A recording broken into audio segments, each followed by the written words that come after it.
सो turbine को specific speed के terms में बांटे तो पैटर्न व्हील की सबसे लीस्ट, मतलब जिस लाइन में पड़ा है उस पर पैटर्न व्हील लीस्ट, फ्रांसिस उससे ज़्यादा, कैप्लन की सबसे ज़्यादा।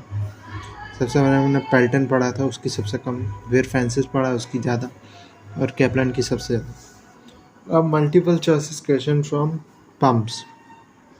Which of the following centrifugal pump has higher specific speed than the other? Just directly remember. किस सेंट्रीफ्यूगल पंप में हायर स्पेसिफिक स्पीड होती है? एक्सियल फ्लो में जो होती है हायर स्पेसिफिक स्पीड होती है। Discharge capacity of reciprocating pump compare to centrifugal pump, discharge capacity reciprocating pump की कम होती है compare to centrifugal pump. Which of the following turbine required high head and low discharge? तो ये पैल्टन wheel या impulse turbine. In which of the turbine the runner needs to run full of water? दो ही पढ़े हमने, पैल्टन और Francis. और reaction turbine में full of water से रनर भरा होता है, और ड्राफ्ट वो भी केसिंग भी reaction turbine. What is the formula for the velocity of water jet at the inlet of the turbine? CV under root 2GH, where H is the net head, gross head minus head loss. Dash pump is also called velocity pump. Centrifugal pump को कहते होंगे क्योंकि उसके ऐसे से आता है फिर फेंक देता है सीधे से वेलोसिटी के साथ। The rotary pump are suitable for handling oils. Rotary pump जैसे सेंट्रीफ्यूगल पंप जो होते हैं वो सिर्फ ऑयल को हैंडल कर सकते हैं। Which turbine are also called parallel flow turbine. Parallel flow मतलब वाटर जो होगा और टर्बाइन में पैरेलल होगा तो एक्सियल फ्लो होगा। Which of the following is impulse turbine? Pelton wheel turbine. The pressure of water is atmospheric and remains constant while passing through the runner. Pelton wheel में pressure का कोई चिन्ह नहीं आता, हमेशा प्रेशर एटमॉस्फेरिक प्रेशर रहता है। रिएक्शन टर्बाइन में प्रेशर धीरे धीरे पहले तो एटमॉस्फेरिक से ज़्यादा होता है, हम भेजते हैं तो एटमॉस्फेरिक से ज़्यादा में, फिर धीरे धीरे वैक्यूम बन जाता है। Pipe of largest diameter which carry water from reservoir to the turbine is called penstock. Penstock is made by या तो कंक्रीट का या स्टील का। Steel means less than 2% of carbon. Francis and Kaplan turbine are known as reaction turbine. Kaplan जो axial flow turbine है, मतलब है तो रिएक्शन टर्बाइन ही, बट इसमें फ्लो एक्सियल होता है, और फ्रांसिस में फ्लो रेडियल होता है।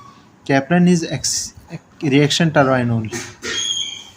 Specific speed of reaction turbine is between. Reaction turbine मतलब फ्रांसिस या कैप्लन तो पैल्टन से तो ज़्यादा होती है। Francis turbine is best suitable for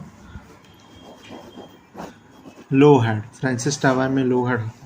Reaction turbine is used by low head and high discharge. What is reaction in reaction turbine? Reaction क्या होता है वो, और इम्पल्स टर्बाइन में रिएक्शन ज़ीरो होता है क्योंकि उसमें एंथैल्पी चेंज हो, मतलब प्रेशर चेंज होता नहीं। R is equal to enthalpy drop in moving blade, ये है फिक्स्ड ब्लेड, और बीच वाली होती है मूविंग ब्लेड रनर, ये हमेशा इसी पोजीशन में रहती है, ये नहीं अपने आप अपनी एक्सिस पे नहीं घूमेगी, ये यहीं रहेगी, ये हमेशा यही रहेगा, अंदर वाला घूमेगा। तो मूविंग ब्लेड के अंदर कितना एंथैल्पी ड्रॉप होता है, और divide by enthalpy drop in moving blade plus fixed blade. यहाँ से पानी जाएगा तो कुछ एंथैल्पी ड्रॉप होगा, यहाँ भी एंथैल्पी ड्रॉप होगा। रिएक्शन टर्बाइन में नोजल यानी पानी, रिएक्शन टर्बाइन में नोजल यानी पानी फ्लो कंट्रोल। अच्छा, रिएक्शन टर्बाइन में जो है पानी फ्लो ये फिक्स्ड ब्लेड करती है। कभी कभी हम फिक्स्ड ब्लेड को, मतलब बहुत ज़्यादा फिक्स्ड ब्लेड या फिक्स्ड ब्लेड को कभी बंद कर देते हैं हम लोग, तो फिक्स्ड ब्लेड जो होती है वही कंट्रोल करती है पानी के फ्लो को। A reaction turbine discharge 30 meter cube of water under head of 10 meter with an overall efficiency of 0.92. The power developed is, power develop मतलब जो लास्ट में पावर मिला, the reaction turbine discharges 30 meter cube per second of water under a head of ये overall efficiency 0.92 है। Okay, तो ये क्या दिया है? रिएक्शन टर्बाइन डिस्चार्ज मतलब ये डैम डिस्चार्ज कर रहा है 30 meter cube per second of water, मतलब मास कितना हो गया? जो भी मास का कोई नहीं लगेगा। Under a head of 10 metre मतलब नेट हेड ही दिया, क्योंकि या फिर ग्रॉस हेड दिया है, कोई दिक्कत नहीं, क्योंकि हेड लॉस निकालने का कुछ दिया ही नहीं, तो इसे नॉट हेड मानो या वो हेड मानो। फॉर्मूला क्या होता है ओवर एफिशिएंसी का? Shaft power upon water power, मतलब वाटर के पास कितनी पावर है और लास्ट में हमें कितनी मिली, यही तो पूछा है। पावर डेवलपमेंट हमें कितनी मिली is equal to 0.92 times water power. Water के पास कितनी पावर है? वाटर के पास पावर होती है rho g Q H. Remember, water power होती है रो जी क्यू एच। यहाँ देखना है rho g Q H.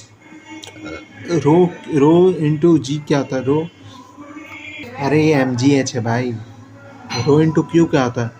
Density into volume flow rate, mass flow rate into g h, m g h, rho g Q h.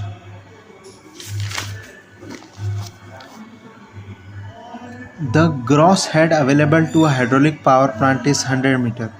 The utilized head in the runner of the hydraulic turbine is 72 meter. If the hydraulic efficiency of the turbine is 90%, the pipe friction head is in meter is gross head है 100 meter. The utilized head in the runner मतलब head available at the runner मतलब इस 0.9 रुक जाना, क्या बोलना चाह रहा है? पहली बात तो हाइड्रोलिक एफिशिएंसी दी है, मतलब runner power produce by runner upon water power is 0.9। Runner power जो है वो है कितना? अच्छा, तो the utilise head in the runner मतलब रनर के पास कितना हेड है? 72 मीटर। रनर इतना हेड यूज़ करेगा और फिर कुछ इसमें लॉस होगा, तो यहाँ पे 70 आ जाएगा, एग्जाम्पल 70 आ जाएगा। तो 72 मीटर रनर के पास है। इससे पहले यहाँ पे कहीं वाटर आया होगा।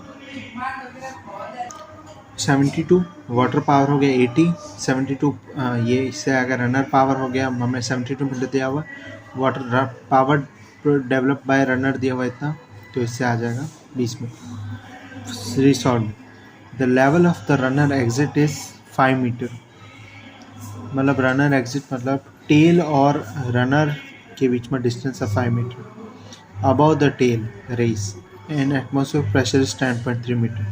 The pressure at the exit of the runner for a divergent draft tube. Divergent draft tube कब चाहिए? जब वैक्यूम क्रिएट होगा at the end of reaction turbine. For divergent draft tube pressure at just exit will be less than atmosphere pressure. तो the pressure at the exit of the runner should be vacuum मतलब 10.3 से कम, तो option 10.3 नहीं हो सकता, 10.3 से सब कम होंगे। तो इसके अंदर वो लगाओ अपना क्या बोलते हैं जे, यहाँ पे 10 एटमॉस्फेयर में 10.3, यहाँ पे 10.3 से कम होना चाहिए, ठीक है। 10.3 apply Bernoulli equation P1 plus rho g plus V1 square by 2G plus z. यहाँ पे वेलोसिटी है 0, पता नहीं कैसे यहाँ पे यहाँ तो वेलोसिटी 0 है, क्योंकि सारी pressure energy kinetic energy convert हो जाएगी, और यहाँ कैसे है पता नहीं 0, पर कोई बात नहीं काट दी।